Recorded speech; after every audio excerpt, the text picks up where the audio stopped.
You know that feeling when you're scrolling through your phone and you see everyone doing something, traveling, socializing, achieving, creating, and for a moment you feel like you're just falling behind. And you have that little voice in your head that says, I should be doing more. And that is FOMO, the fear of missing out. What if instead of fearing missing out, we found a joy in missing out? What if missing out wasn't the problem, but actually missing out gave us freedom? So that's what I want to talk about today. I want to talk about something that feels rare in modern life, something I've termed JOMO, the joy of missing out. Don't want that to be a slogan, but more of a mindset, a shift in how we relate to time, how we relate to choice, how we relate to ourselves. We live in a culture that's designed to make us feel like we're never enough. And I've talked about this a lot in other videos, but that's the sort of basis of our culture. Every scroll, every advert, every catch-up coffee is a gentle whisper that says there's more you could be doing. Psychologically, FOMO is driven by the social comparison theory, something that psychologists have been writing about since 1950. We define our worth by looking sideways at others.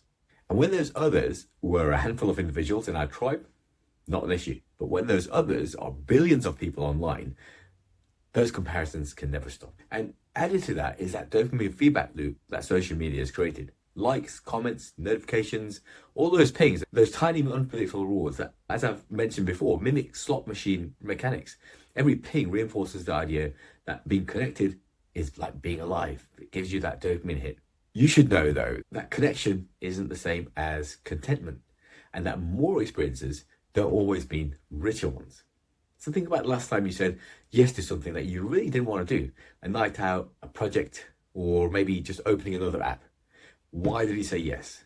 Was it because you wanted to, or because you didn't want to feel left out?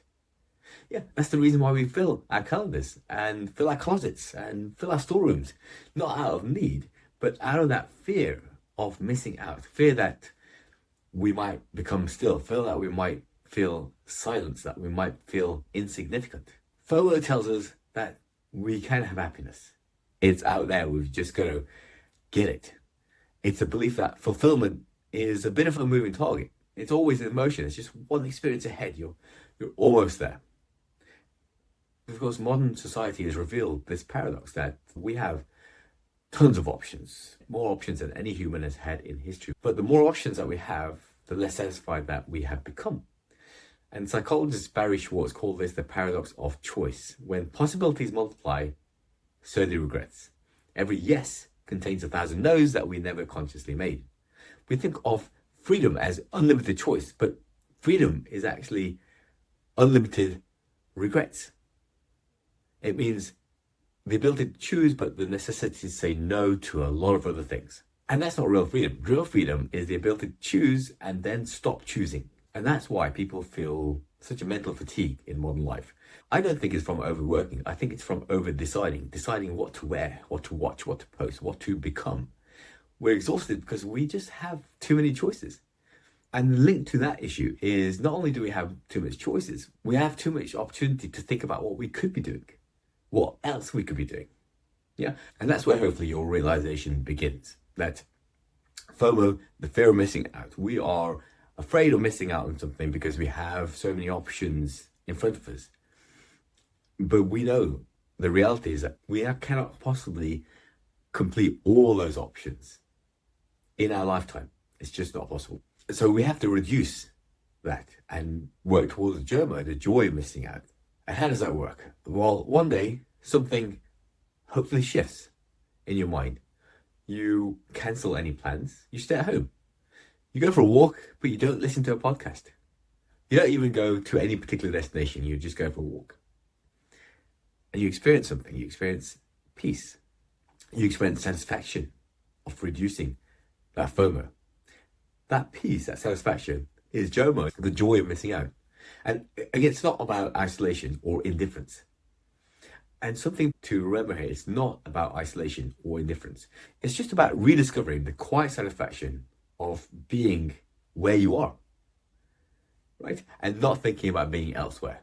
And this closely relates to mindfulness and flow states, moments when the attention is so rooted in the present that time just seems to fade away. With JOMO, you stop chasing stimulation and you allow your brain to recalibrate. That constant craving for novelty, that dopamine itch, just starts to ease. You're no longer high at moments, but you're anchored within them.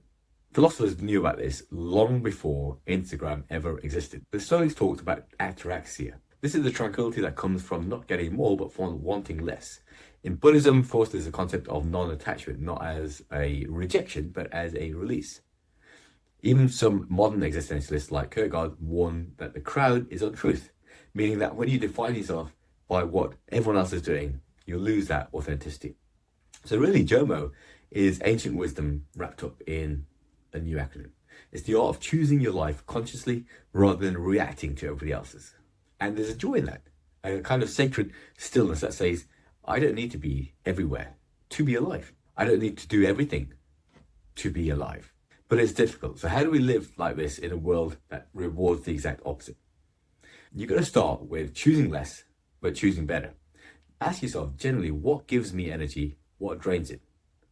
And look at your calendar for your week. That's a mirror of your values. Look at it honestly. Turn off your notifications. Leave your phone in another room. Again, this is not punishment, but it's just a reminder that the world will go on if you're there to check it or not. And then book in some unscheduled time. Make your time sacred, because it is sacred. And this unscheduled time, this time to just think, just be, is where your ideas will come from. Your emotions will settle and you'll start to become a bit more creative. And finally, think about redefining success. Success has been defined for us. It's not about how much you can possibly do in a week, but really success is how present you were while doing it. There's no point in having a massively overly complicated life when you're not present at any moment of the day. It's better to have a simpler life where you're present in that life. So to sum up JOMO, it's really about trusting that your life will unfold fine without that constant tweaking, that you don't have to be in every conversation, every trend, every opportunity. Stop chasing everything and start to notice something that actually you already have a lot. And missing out on things becomes a joy because you've chosen something better. You've chosen your peace, you've chosen your presence, you've chosen your priorities. You'll notice that the world keeps spinning, but you're off that carousel. You're now a lot more peace.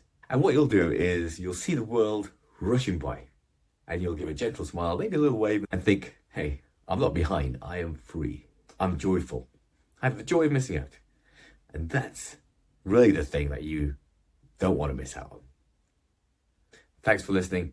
Hit like, hit subscribe, and share with your friends.